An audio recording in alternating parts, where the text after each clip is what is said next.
Bonjour, on se retrouve pour l'étape de notre pâte sablée qui va nous servir pour notre tarte au citron meringuée.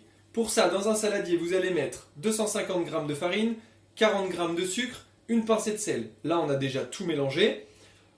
Vous allez devoir prendre du beurre froid, 125 g, une à deux coquilles d'œufs d'eau et un œuf. On va travailler le mélange du saladier avec le beurre froid jusqu'à ce que ça sable. Dès que ça va sabler, on rajoutera l'œuf et éventuellement un tout petit peu d'eau, pour que ça fasse un mélange bien homogène pour qu'on puisse le travailler ensuite pour le mettre dans le moule.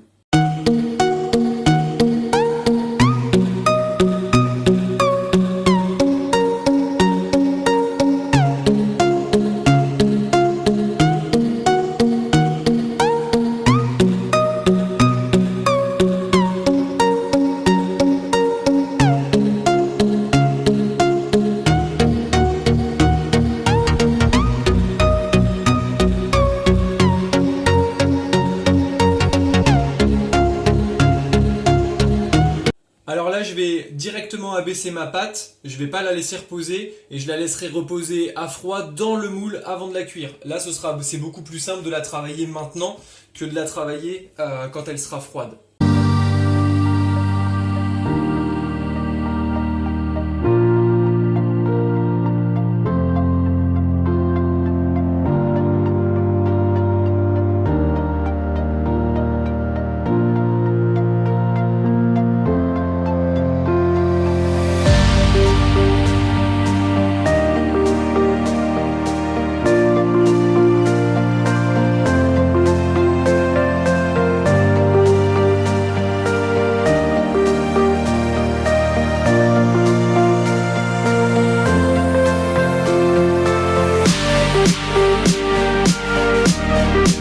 Voilà, la pâte elle a reposé plus de 3 heures au réfrigérateur.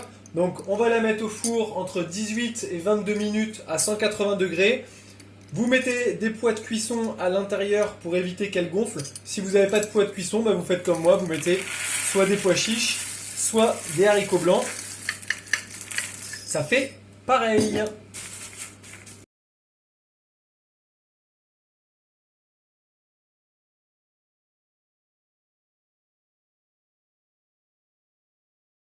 Voilà pour la suite de notre tarte au citron. Maintenant, on va faire la crème au citron. Pour la crème au citron, vous avez besoin du zeste de 2 citrons verts. Si vous voulez mettre des zestes de citron jaune, ça marche aussi. 125 g de jus de citron, 200 g de beurre coupé en cubes, 150 g de sucre et 4 œufs. On va mettre le jus de citron dans la casserole avec les zestes de citron vert.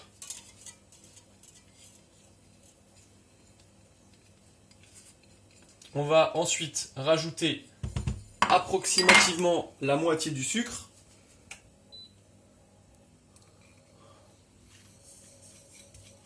Donc à peu près 75 g de sucre. Et on va porter ça à ébullition. Donc voilà, vous mélangez un petit peu. Vous portez à ébullition. Et alors, pendant que ça va bouillir, ce qu'on va faire, c'est que on va prendre les 4 jaunes d'œufs, on va rajouter le reste du sucre et on va fouetter, mais pas trop, juste de façon à dissoudre le sucre. Il n'y a pas besoin de blanchir et il n'y a pas besoin de créer une émulsion. C'est juste de façon à dissoudre le sucre.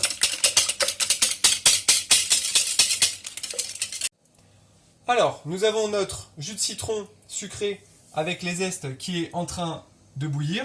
Donc on va venir le verser à chaud sur nos œufs. Donc je le verse à chaud sur les œufs. Je remue légèrement. Et je vais venir remettre le tout dans la casserole.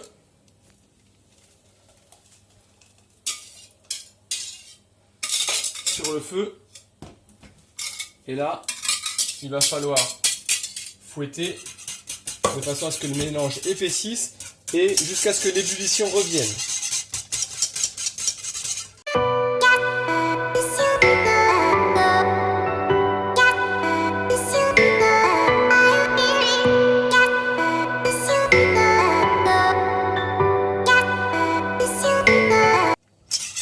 on voit que la crème elle a épaissi, c'est très bien. Donc on va la sortir du feu. On coupe le feu et on va venir rajouter les morceaux de beurre à l'intérieur.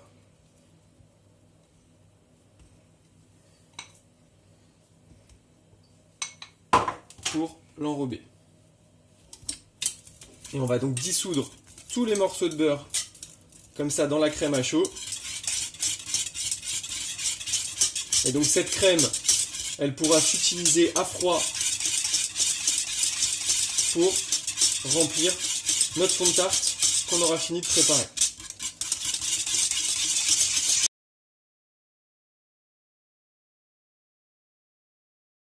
Alors, nous voici de retour le lendemain. La pâte, elle est cuite. Elle a reposé une nuit au frigo. La crème, c'est pareil. Du coup, il nous reste maintenant à garnir le fond de pâte avec la crème au citron. Donc là, la crème au citron, elle est bien froide. Donc du coup, ça va être très facile de la travailler pour pouvoir garnir la pâte.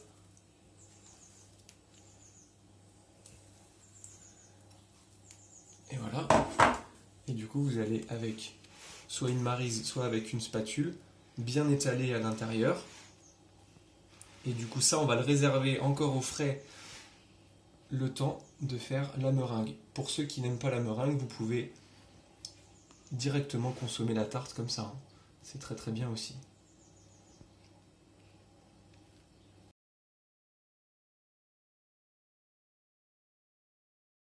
Voilà l'étape qui pour moi est la plus délicate pour la tarte au citron meringuée, donc c'est la fabrication d'une meringue italienne.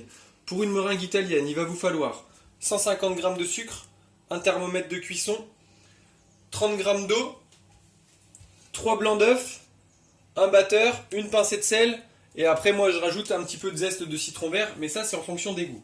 Donc pour la meringue italienne, en fait on va faire un sirop, c'est-à-dire que vous allez mettre les 30 g d'eau avec le sucre, on va porter à ébullition et on va faire cuire jusqu'à à peu près 115 degrés. Avec l'inertie, ça va continuer de monter jusqu'à entre 118 et 120 degrés. Et donc du coup, quand le sucre il est entre 118 et 120, il faut le verser dans les blancs. Sauf qu'en même temps que vous faites chauffer, il faut déjà commencer à monter les blancs. Donc c'est là où c'est en fait assez délicat, parce que vous avez deux choses à faire en même temps. Moi je vous conseille de mettre un torchon humide, comme ça quand vous battez, ça évite que votre saladier il se promène partout. Une fois que la meringue elle est bien montée, vous pourrez rajouter les zestes de citron vert à l'intérieur, de façon à avoir une meringue qui aura un léger goût de citron.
Alors voilà, donc on a versé le sucre dans la meringue.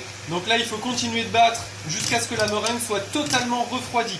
Donc je vais passer à la vitesse max et je vais rajouter mon zeste de citron vert.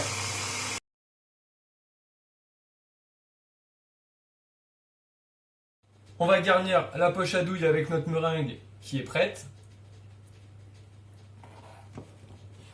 Et ensuite, on va pouvoir façonner la meringue sur notre tarte. Voilà, c'est fini, enfin presque. Maintenant, il nous reste juste à brûler la meringue. Donc soit vous avez un chalumeau et vous pouvez passer le chalumeau pour la brûler. Moi, j'en ai pas, donc du coup, je la passe au four à 250 degrés sous le grill 1, 2 ou 3 minutes. Vous ne lâchez surtout pas le four des yeux. Ensuite, c'est prêt, vous laissez refroidir et vous pouvez déguster. Bon appétit et à bientôt!